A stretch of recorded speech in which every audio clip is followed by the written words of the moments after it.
शिव सैनिक एक बड़ी तैयारी कर रहे हैं, बड़े प्रदर्शन की तैयारी कर रहे हैं। शिवसेना की शक्ति प्रदर्शन की तैयारी है। शाम को 4 बजे शिवसेना का यह प्रदर्शन होगा। इस वक्त बड़ी जानकारी मिल रही है कि शाम 4 बजे शिवसेना का शक्ति प्रदर्शन होगा और शिवसेना भवन में शक्ति प्रदर्शन की तैयारी हो रही है। यह इस वक्त की बड़ी जानकारी है। शाम को 4 बजे शिवसेना का शक्ति प्रदर्शन है। अब से कुछ ही देर के बाद शक्ति प्रदर्शन किया जाएगा और उससे पहले की यह तस्वीर इस वक्त हम आपको दिखा रहे हैं और इस तस्वीर को देखकर आप अंदाजा लगा सकते हैं उद्धव ठाकरे की ये आज की तस्वीर है। और उद्धव ठाकरे घर के अंदर मौजूद हैं, उनके कार्यकर्ता घर के बाहर मौजूद हैं। तस्वीर जरा देखिए, अपने कार्यकर्ताओं से कह रहे हैं कि आप हौसला भी रखिए और उनसे शांत रहने की अपील भी कर रहे हैं। भाव भंगिमाएं कुछ इसी तरह की हैं। हालांकि अपने विश्वस्त नेताओं के साथ अंदर खड़े हुए हैं। विधायकों की आज बैठक बुलाई थी, विधायक और सांसदों की यह बैठक थी। शिवसेना के कई कार्यकर्ता ये खबर सुनकर कि सरकार डगमग हो सकती है, डोल सकती है, इसके बाद कार्यकर्ताओं से भी उद्धव ठाकरे मिलने के लिए बाहर की तरफ आए और जो कार्यकर्ता अपनी भावनाओं को जाहिर करने के लिए उनके आवास पर पहुंचे थे, उन्हें हाथ से शांत रहने का इशारा भी उद्धव ठाकरे कर रहे हैं कि आप लोग शांति बनाए रखिए, व्यवस्थाएं देखना मेरा काम है और मैं देख रहा हूं, ये आश्वस्त करते हुए अपने इशारे से। लेकिन इन सब के बीच ये बड़ी जानकारी मिल रही है कि एक बड़ा प्रदर्शन शिवसैनिक करने वाले हैं और जो बड़ा प्रदर्शन होने वाला है उस बड़े प्रदर्शन की तैयारी भी इस वक्त चल रही है। हमारी जानकारी यह है कि शिवसेना भवन में शक्ति प्रदर्शन होगा और किस तरह की तैयारी होगी ये हम आपको दिखाने का प्रयास कर रहे हैं, क्योंकि ये उद्धव ठाकरे की घर की तस्वीर है और वहां भी कार्यकर्ताओं में आप जोश देख सकते हैं। शिव सैनिक किस तरह से प्रदर्शन करते आए हैं ये आपने पहले देखा होगा और अब जरा देखिए आप कि कैसे उद्धव ठाकरे के घर पर वो पहुंचे। इन सब के बीच महत्वपूर्ण क्या है महाराष्ट्र की राजनीति में? महत्वपूर्ण है वो नंबर्स जो विधानसभा में सरकार गिराते हैं और सरकार बनाते भी। इस वक्त जो आप संख्या देख रहे हैं वो 169 की है। 169 में तीनों हैं, एनसीपी भी है, कांग्रेस भी है, बहुजन विकास अघाड़ी भी है, अन्य भी 13 हैं और शिवसेना भी है। अब इनमें से 56 जो शिवसेना वाले हैं, 35 अगर घट जाएंगे जो बागी बताए जा रहे हैं, एकनाथ शिंदे के सहयोगी बताए जा रहे हैं, अगर वो 35 घटते हैं तो शिवसेना की संख्या 21-22 इसके आसपास आकर ठहर सकती है।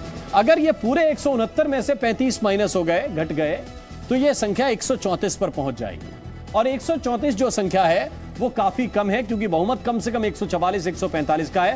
पूरी जो संख्या है महाराष्ट्र विधानसभा में वो 288 की है और यहां पर अगर नंबर 21 हुए तो आप इसको भी समझिए, इसको जरा गौर से समझिए। शिवसेना के अगर 56 में से 35 घटकर 21 हुए तो आप ये जान लीजिए कि एनसीपी के 53 है और कांग्रेस के 44 है। इस लिहाज से जो शिवसेना अब तक सबसे बड़ी पार्टी है इस गठबंधन की, इस गठबंधन में सबसे छोटी पार्टी शिवसेना हो जाएगी। फिर कांग्रेस की तरफ से भी कहा जा सकेगा कि भाई बड़ा पद हमारे लिए, एनसीपी भी ये दावा कर सकेगी कि मुख्यमंत्री पद हमारे लिए। बहुत सी सिचुएशन बदल जाएगी अगर आपका पलड़ा कमजोर हो जाता है तो महत्वपूर्ण बात यह है कि शिवसेना यही कोशिश कर रही है कि वो मजबूत बनी रहे और लगातार आप तक हम बड़ी खबरें पहुंचा रहे हैं। इस वक्त एक बड़ी खबर यह है कि महाराष्ट्र की राजनीति से जुड़ी हुई बड़ी खबर इस वक्त की मिल रही है और खबर यह है कि एकनाथ शिंदे पर शिवसेना ने एक बड़ी कार्रवाई कर दी है। विधानसभा में नेता पद पर थे एकनाथ शिंदे, महत्वपूर्ण नेताओं में शुमार थे।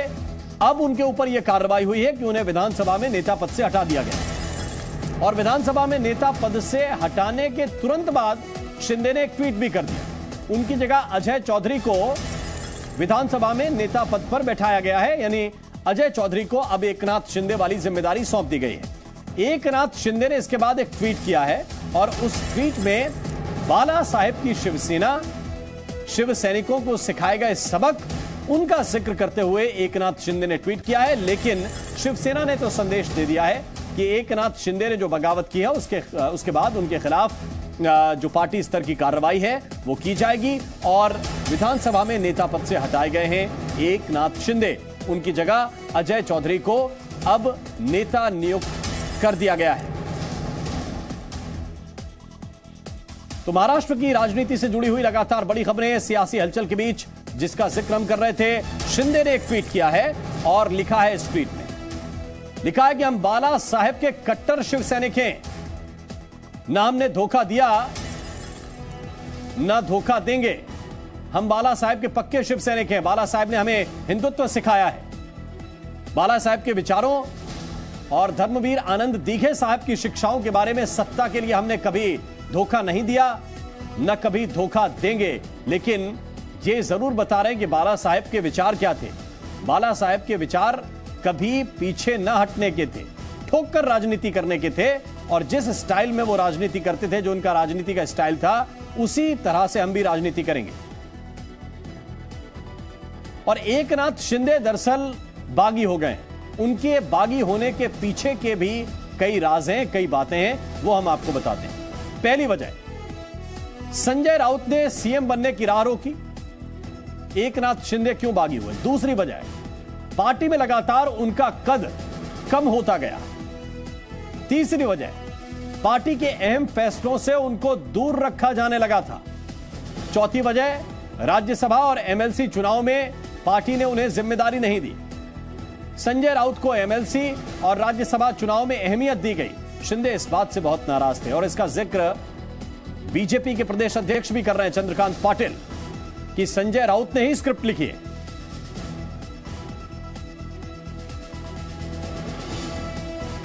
तो ये वजह जो है वो हम इस वक्त आपको बता रहे हैं। इस वक्त राकेश त्रिवेदी हमारे साथ जुड़े हुए हैं। ये देखिए तस्वीरें भी, जिस वक्त उद्धव ठाकरे के घर के बाहर प्रदर्शन हो रहा था और शिव सैनिक उनके सपोर्ट बताने के लिए पहुंचे थे कि हम आपके साथ हैं, उस तरह की नारेबाजी हो रही। तो ये तस्वीरें, और राकेश इस वक्त हमारे साथ हैं। राकेश, शिवसेना भवन पर किस तरह की तैयारी है, कैसा प्रदर्शन होगा?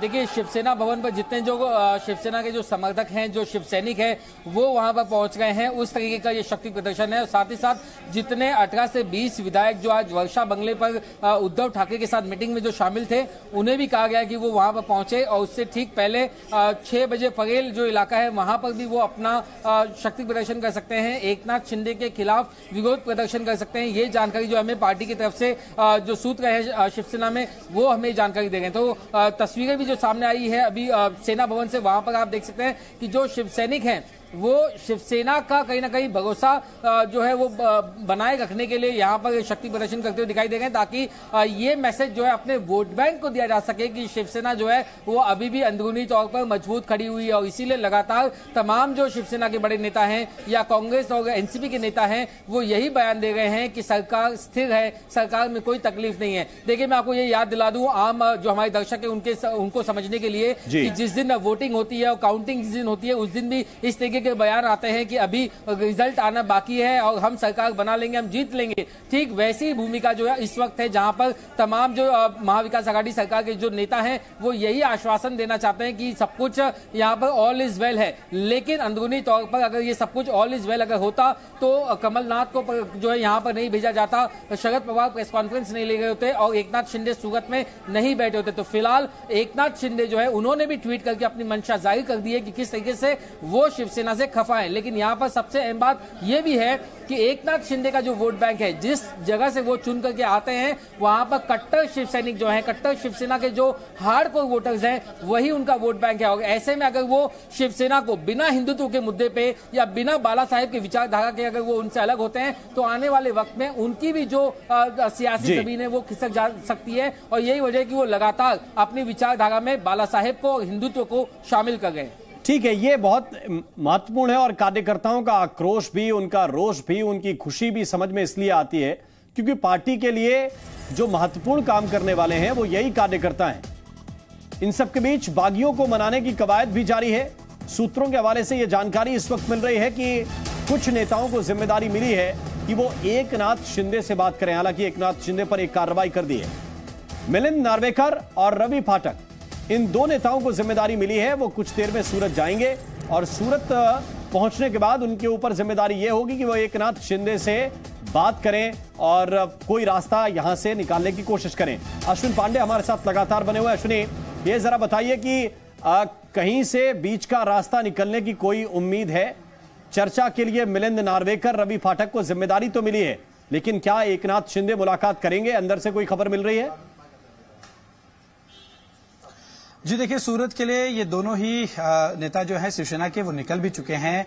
मुलाकात होगी या नहीं ये भी देखना दिलचस्प होगा, क्योंकि होटल पर पहुंचने के बाद वहां पर भी हाई वोल्टेज ड्रामा होगा। क्योंकि हमने देखा था कि कर्नाटक के में जब सरकार गिरी थी कांग्रेस और कुमारस्वामी की, तो उस वक्त भी जो मुंबई में विधायक ठहराए गए थे उनसे मिलने के लिए कर्नाटक के विधायक कांग्रेस के यहां पहुंचे थे और उन्हें नहीं मिलने दिया गया था और बहुत हाई वोल्टेज ड्रामा हमने पवई के रेनेसेंस होटल के बाहर देखा था। कुछ इस तरह की स्थिति हम सूरत में भी देख सकते हैं। जाहिर सी बात है, शिवसेना लगातार अपने विधायकों से बातचीत करने की कोशिश करेगी, एकनाथ शिंदे से बातचीत करने की कोशिश करेगी और जो भी उनके मुद्दे हैं वो समझकर उसे उद्धव ठाकरे तक पहुंचाने की पूरी भरकस कोशिश होगी। लेकिन देखना होगा कि होटल पर पहुंचने के बाद वहां पर क्या कुछ होता है। ट्वीट के जरिए भी एकनाथ शिंदे ने साफ कर दिया है कि वो हिंदुत्व की जो विचारधारा है, जो उन्हें बाला साहब ठाकरे और आनंद दिघे से मिली थी, उस विचारधारा को लेकर ही वो आगे बढ़ रहे हैं और इसके लिए वो जो है किसी भी प्रकार का धोखा नहीं करेंगे। तो ये बात उन्होंने पूरी तरह से साफ की है और अब शिवसेना के जो नेता वहां जाएंगे उनसे क्या बातचीत होती भी है या नहीं, ये देखना दिलचस्प होगा। बिल्कुल, और आपने जो याद दिलाया कर्नाटक का चुनाव, मध्य प्रदेश का चुनाव भी मुझे याद आ रहा है, जब दिग्विजय सिंह और जीतू पटवारी दो नेता मुलाकात करने के लिए गए थे, जो बेंगलुरु के होटल में विधायक रखे गए थे उनसे, उस वक्त भी पुलिस ने उनसे मुलाकात नहीं करने दी थी और हाई वोल्टेज ड्रामा वहां भी हुआ था। इन सब के बीच आप ये नंबर गेम जरा समझ लीजिए, सब कुछ इसी के लिए हो रहा है, सब कुछ इसी के आधार पर चीजें तय होंगी। महाविकास आघाड़ी संख्या है इस वक्त 169, दावा यह है कि 35 बगावत कर रहे हैं, संख्या बचेगी 134। बहुमत के लिए जरूरी संख्या कम से कम 144 तो चाहिए ही। महाराष्ट्र की विधानसभा में 288 कुल संख्या है, बहुमत के लिए कम से कम 144 चाहिए। Presenting B News app available on Google Play and App Store. Download it now.